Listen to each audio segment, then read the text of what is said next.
भारत कृषि प्रधान देश है। यहाँ की ज्यादातर ग्रामीण किसान अनाज उपज के लिए जाने जाते थे। शहरी क्षेत्र में रहने वाली नगरवासी रोजमर्रा की खाद्य सामग्री बाजारों से खरीदारी कर अपनी जरूरतों को पूरा करते हैं।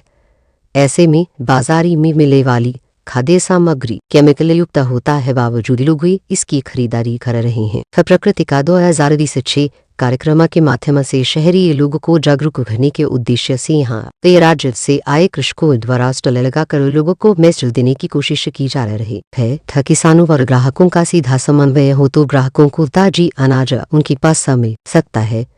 वहीं बाजारों में मिलने वाली खाद्य सामग्री ज्यादातर महीनों और सालों तक घूमने के बाद ग्राहकों तक पहुंचे है।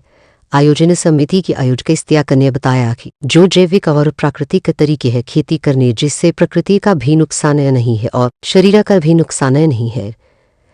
वही इस दौरान कार्यक्रम को संबोधित करते हुए शामिल ने की नया खा उपभोक्ताओं को 3 गुना ज्यादा खर्चे कर खाद्य सामग्री मिलता है। वही किसानों को बड़ी कारोबारी कुड़ियों के दाम देकर खाद्य सामग्री खरीद लिया करते हैं। आयोजक इस्तियाक ने कहा कि किसान और उपभोक्ता का आपसी समन्वय सीधे तौर पर हो जाए वह तो उपभोक्ताओं को शुद्ध और गुणवत्तापूर्ण सामग्री मिल सकता है, जो आपके शरीर के लिए काफी उपयोगी साबित होगा। क्या है? देखिए, ये प्रकृति का 2026 चौथा आनंदो बनर्जी जैविक खाद्य और देसी बीज महोत्सव के नाम से ये कार्यक्रम है। प्रदर्शनी भी है इसमें किसान अपना सामान बेच भी रहे हैं और वो तमाम तरीके भी बता रहे हैं जिससे वो जलवायु परिवर्तन के प्रभावों से अपने आप को बचाने की कोशिश कर रहे हैं।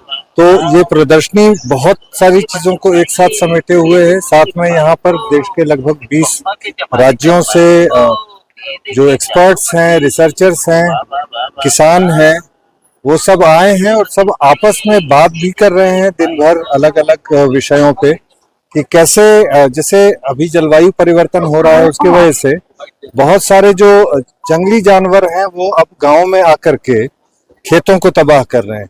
नीलगाय है, वनेला सुअर है, ये सब तो बहुत ज्यादा रामपिंट है।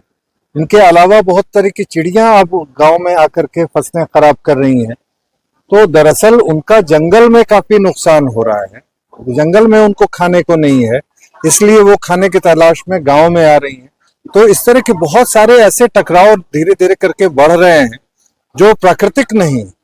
प्रकृति में कभी टकराव नहीं होता है, प्रकृति में हमेशा समन्वय रहता है। तो हम लोग कोशिश कर रहे हैं कि अब किसानों को और उपभोक्ताओं के बीच में एक समन्वय पैदा हो। अभी ये दूरी बहुत ज्यादा है। शहर के लोगों को पता नहीं है कि वो खा क्या रहे हैं, क्योंकि उनको ये नहीं पता है कि उनका खाना आ कहाँ से रहा है। बहुत बार बच्चों से हम पूछते हैं तो वो बताते हैं कि हमारा खाना बहुत ब्लिंकिट से आता है, हमारा खाना मॉल से आता है, हमारा खाना बाजार से आता है। लेकिन वो खाना कहाँ उग रहा है, कौन उगा रहा है, उगाने वाला चेहरा कौन है, ये नहीं मालूम। फिर एक और जो एक भ्रांति बहुत ज्यादा फैली हुई है, किसान मतलब एक बनियान पहने हुआ, धोती पहना हुआ, मुरेठा पहना हुआ मर्द, जबकि यानी अध्ययन बताते हैं कि 72% खेती का काम जो है महिलाएं करती हैं।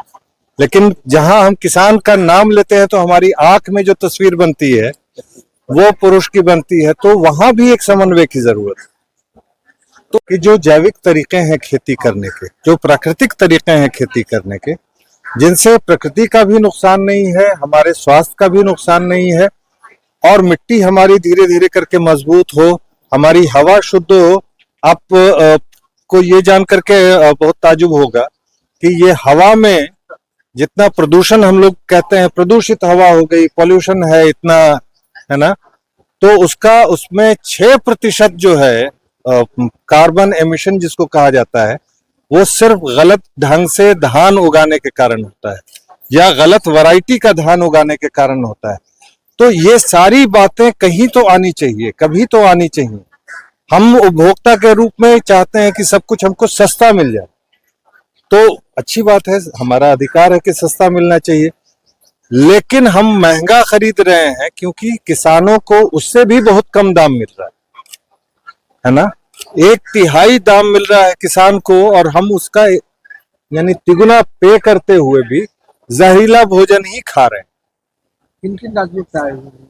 यहाँ पे देखिए स्टॉल जो लगा हुआ है वहां पे आप देखेंगे तो झारखंड से हैं, छत्तीसगढ़ से हैं, मध्य प्रदेश से हैं, और असम से हैं, फिर आपके बिहार से तो बहुत सारे स्टॉल्स हैं ही। इनके अलावा आपको बंगाल से हैं। तो ये इतने तो राज्यों के स्टॉल्स हैं। उसके अलावा